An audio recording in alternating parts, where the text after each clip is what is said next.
As Norris surges and Piastri slips, whispers of internal bias begin to echo. Is McLaren's golden boy being quietly ushered toward the crown? Norris dominated from pole to checkered flag, reclaiming the championship lead by a razor-thin margin of 1 point, his first time back on top since April. Piastri, meanwhile, trailed home 42 seconds adrift as the title fight tightens with only 4 races left to settle the score. I think the last couple of races has been surprising in terms of the pace.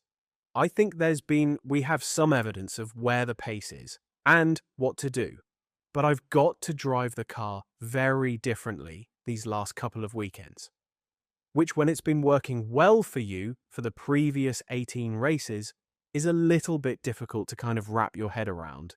We tried a few things today and we'll have a look if that's what we were looking for. Piastri's race began in 7th but quickly turned chaotic as early lap drama saw rivals veer off into the grass, costing him positions and dropping him to 9th. From there, the McLaren driver clawed his way back, dispatching Tsunoda and Russell on track, then leapfrogging Hamilton and Antonelli during the pit cycles. In the closing laps, he was breathing down Behrman's neck for 4th, but a late virtual safety car froze the action and shut the door on a final charge. It was a tricky turn 1. I think the guys ahead hit the grass or hit a patch of dirt and I was kind of the next car directly behind it, so when I hit it I lost a lot of grip and drifted wide. Lost a couple of spots there. So that was a shame, but I think the recovery after that was reasonable, just very difficult to overtake. Tried our best? Oscar Piastri's recent dip in form has sparked whispers of favoritism within McLaren. Kim Keedle, Piastri's former high-performance coach, chalks it up to the brutal reality of elite motorsport. This is just F1.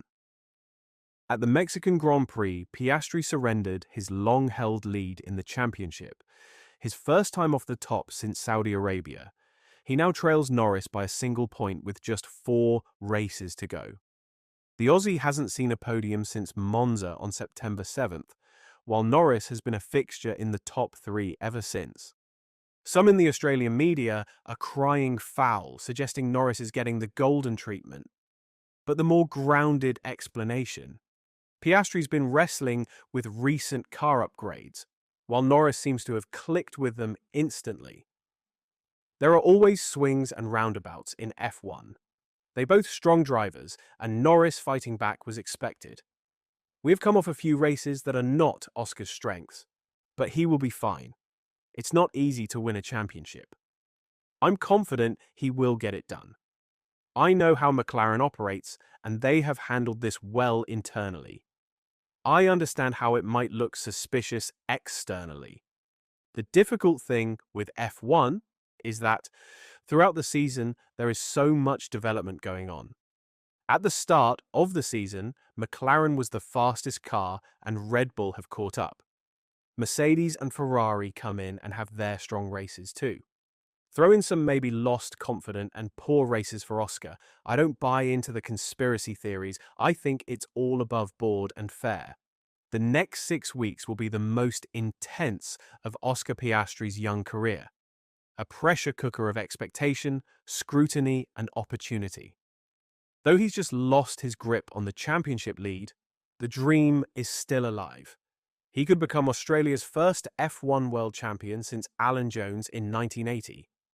The question now isn't just about pace, it's about poise. Can Piastri channel the weight of a nation into fuel for a final charge? Can he silence the noise, block out the whispers of favoritism, and rise above the narrative? This is the crucible where champions are forged. And for Piastri, the spotlight has never burned brighter. Mentally, he will be coping well, Keedle continued. He works hard on dealing with that. He understands this is a big part of performance. It's tough for him at the moment, but all athletes have pressure, and you have to be able to deal with it if you want to succeed. Managing demands around the drivers, it's the hardest thing Oscar found when he first came in, all the extra things besides the driving. They're all things that can take away from you as a driver. You have to learn to deal with these things. Fear isn't something drivers like Piastri or Grosjean eliminate. It's something they learn to dance with. According to Kim Keedle, who's worked closely with both, the mindset isn't about denial, but mastery. These athletes operate in a sport where danger is ever present, and moments like the near miss with marshals at the Mexican Grand Prix, where Liam Lawson came terrifyingly close to disaster, are stark reminders of that reality. But for elite drivers, fear becomes fuel. It sharpens reflexes, heightens awareness, and reinforces respect for the razor's edge they live on. Keedle's approach focuses on mental conditioning, reframing fear not as a threat, but as a signal, one that demands focus, not panic. In Formula One, courage isn't the absence of fear. It's the ability to keep pushing, lap after lap, with full knowledge of the stakes. After a big crash that a driver has witnessed, or as they get older, fear starts to creep into the mind, but as a general rule, no, they don't get scared, Keedle said. I was with Grosjean when he had his big accident and the car was on fire. He was lucky to live. That was a full-on week.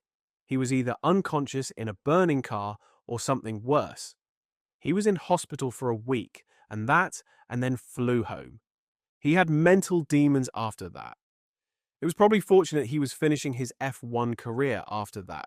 It was a blessing in disguise in some respects. On the other side of the garage, Lando Norris has finally found his groove, and it couldn't have come at a better time. After a commanding lights-to-flag win at the Mexico City Grand Prix, the Brit now sits atop the championship standings with just 4 races to go, edging ahead of teammate Oscar Piastri by a single point and holding a 36-point cushion over Max Verstappen. It's a dramatic shift in momentum. Piastri had led the title race since Saudi Arabia, thriving, while Norris wrestled with front axle grip issues that plagued his qualifying sessions. But Norris didn't just wait for the car to come to him. He adapted, refined his approach, and now he's reaping the rewards. As Piastri's form falters, Norris is surging, proving that timing is everything in the fight for F1 glory. Certainly when the car was winning and Oscar was winning, the last thing I could do is use the excuse that my car is not good enough, said Norris. I wasn't getting to grips and wasn't finding a way to make it work, and I'm finding a better way to make it work now. It's as simple as that. Of course, it gives you good confidence. With Norris now leading and Piastri under pressure, the final stretch promises fireworks. Is McLaren truly playing fair, or is there more beneath the surface? Drop your thoughts in the comments and hit subscribe for the next twist.